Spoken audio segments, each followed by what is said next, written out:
Anthony Hartwig here with another spring sports preview. It is Cardinal Mooney lacrosse time, and it is with head coach Toni Chahine, who is going for the record for most season previews on YSN. We get here twice a year with volleyball and now lacrosse. Coach, thank you so much for taking the time to join us yet again. Thanks for having me again. So you might not know it from looking outside, but it is lacrosse season. Your game tonight, season opener, already got canceled, so we'll have to wait a little bit longer for your season opener, unfortunately, but we still have a lot to talk about. Let's start with recapping last year, talking about some of the things that this team went through and the lessons that can be carried over from last year into this season. Last year we had a surprisingly, I shouldn't say surprisingly, a lot of our girls play for the first time. Once they hit high school, they've never played prior to that. So we had 11 out of 20 girls play for the first time last year. And so they exceeded our expectations. We finished the year 11-8. It was a strong winning season. We beat teams that we lost to the previous year. So we had a pretty good year last year. I would say the message to learn from last year is definitely just to be willing to learn 24/7. The girls got better and better every single game, because each practice they were willing to take what they had learned from the prior game to the next game to make themselves better. So I would just say as long as our girls are always willing to keep stepping it up game after game, we should be in pretty good shape. So last season, a lot of success, and like you said, wouldn't say surprising, but definitely ahead of schedule with a lot of girls playing for the first time. So now coming into that second year, what are some things that you think they can keep ahead of schedule on? What do you want to see this year growth-wise out of the players in the roster? I want to say beat the teams that we kind of don't feel that we can beat. I don't want them ever going into a game thinking, oh, this team is such an established program, like we really don't have any chance. So just kind of keeping a competitive edge all year long, not shying away from any form of competition. I think we proved ourselves last year that we, even though we're newer, inexperienced, we have what it takes to hang with some of the best programs or to beat some of the best programs. So that's something that we're definitely looking forward to this year. Let's take a look at this young, ahead of schedule roster. What are the players that you have coming out this year, and who are the names that we need to be watching? We're still young and inexperienced. I actually don't have any juniors playing this year. So we are 6 seniors deep, and 2 of them are brand new. So really, we don't have a ton of experience. It's funny because we tell our sophomores all the time that have played, we tell them that they're veterans and they're only 1-year players. And so we really push them.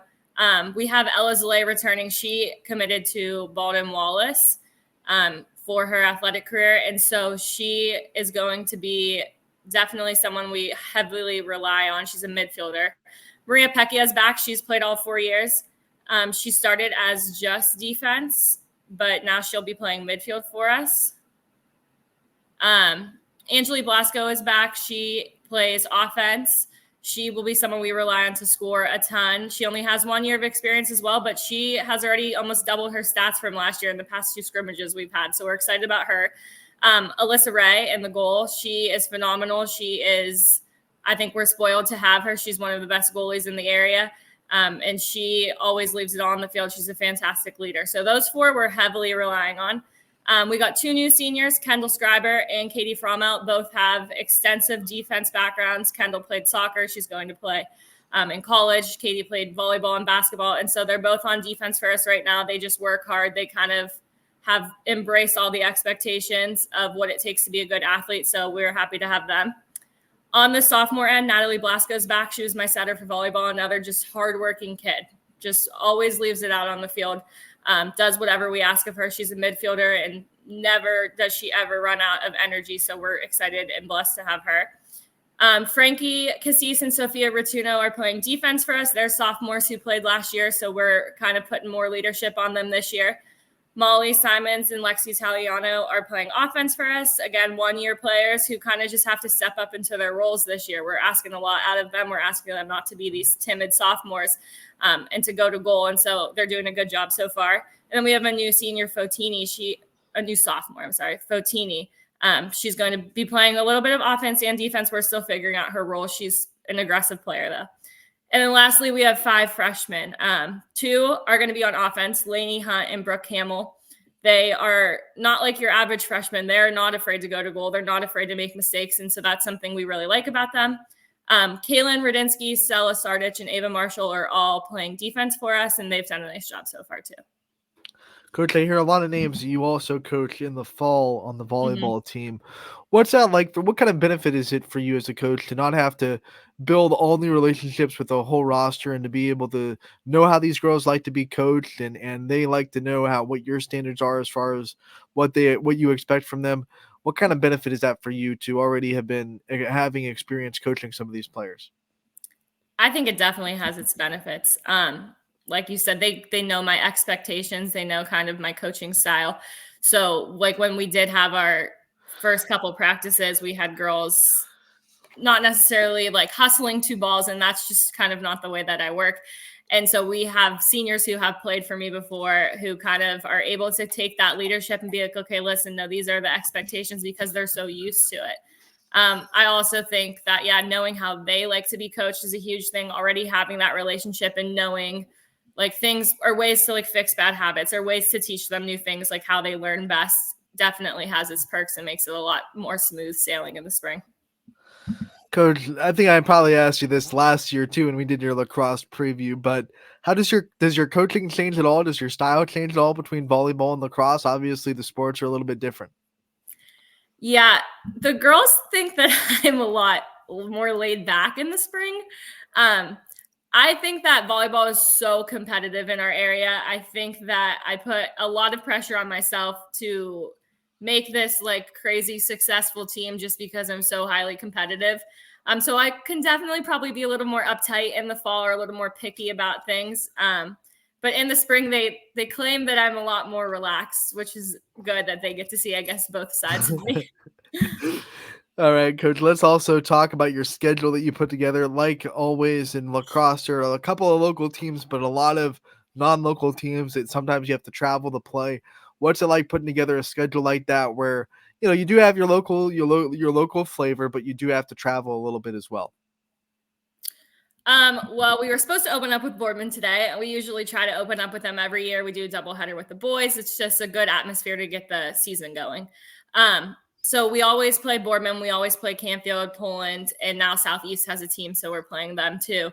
But the local games are a little more pressure on our shoulders just because we obviously want to be the best team in the area. So we try to go as hard as possible in those games. We're on our schedule this year. We're traveling to Hawken for a doubleheader against Kenston, who we scrimmaged earlier this year and lost by 1. And then Gilmore Academy, who we beat last year by 1. So we're really looking forward to that because we think it'll just be some high-level competition. It's like the middle of the year, so we can kind of test and see where we're at. We also play Chardon and Lake Catholic, who are fantastic programs, but we just try to stack our schedule with all teams within our region, so then we're not kind of shocked come tournament-wise. And, again, we kind of know where we fall coming tournament time. So you've had plenty of time to know like where you are now as far as a team and where your roster is and what things your girls can and can't do. What are some goals that you want by the end of the regular season that you want to see? Okay, I want to see our players be able to do this, or accomplish this kind of thing.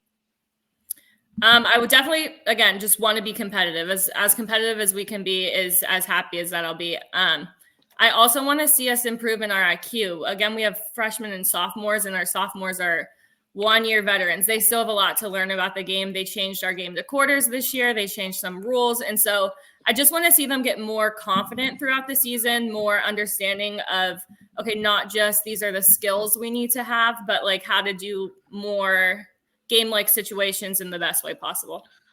So your first game was supposed to be tonight. I believe that moves your first game tomorrow at Poland. Is that am I correct in that? No, we don't play till Wednesday now at Green, and then Wednesday. we play Poland on Thursday. Okay. I knew it was this week. Yeah, so no, Wednesday at Green? Yes. All right. So for people that don't want to travel all the way to Green, the first chance to see Mooney is Thursday if you don't want to make that trip. But you know what? There's something else going on. You might as well make that trip, right? Yeah. Let's talk about your coaching staff and the people that you've brought on to help you and the people that help you make this program what it is. McKenna Ozinger is back. Her and I played together in high school. She went on to play at Capital. She's been coaching with me, I think, 3 years now. And honestly, our team has only gotten better since she's been around. So I am super, super lucky to have her. She was a phenomenal player. She's a phenomenal coach. The girls love her. So I have her. It's just us two on the coaching staff, but obviously when we have Carl Pelini behind the scenes, Michelle Bova behind the scenes, and then our boys coach, Chris Joss, he helps me out a lot too. So I got to give him a little shout out. You're coaching lacrosse in the spring, but you also have spring open gyms and your responsibilities getting ready for a volleyball season. How do you juggle that? What does that look like for your schedule? So McKenna works till 5, which kind of works out. So we normally don't practice till the evenings for lacrosse. So we'll have to have volleyball open gyms like after school. And then the girls will just have to kind of double up on practice just the way that I am. But it just kind of shows their commitment. It shows that, yes, we have multi-sport athletes. We have to share girls for a lot of our sports at Mooney. And so they're willing to put in the work for all the sports. And so I'm willing to be adaptable to make sure all the sports can be successful too. Do you ever find it weird to transition from volleyball to lacrosse and practices in open gyms on such a quick turn? Like, hey, I just got done with a volleyball open gym. Now it's off to lacrosse practice. Yeah, no, it's definitely weird. And then it's like we have to take a solid 10 minutes to go put on 12 layers to go outside for lacrosse practice after volleyball. But no, I mean, it's fun. We get to spend a lot of time together. And like we said before, we just get to know each other even better. All right, Coach. We are so excited for this season. We appreciate your time. We appreciate all the work that you put in all year, letting us stay updated and getting those stories out. We look forward to a coverage of your team all season, more player profiles like we had last year. And we once again thank you for your time, and we'll talk to you real soon. Okay, thank you so much for having me.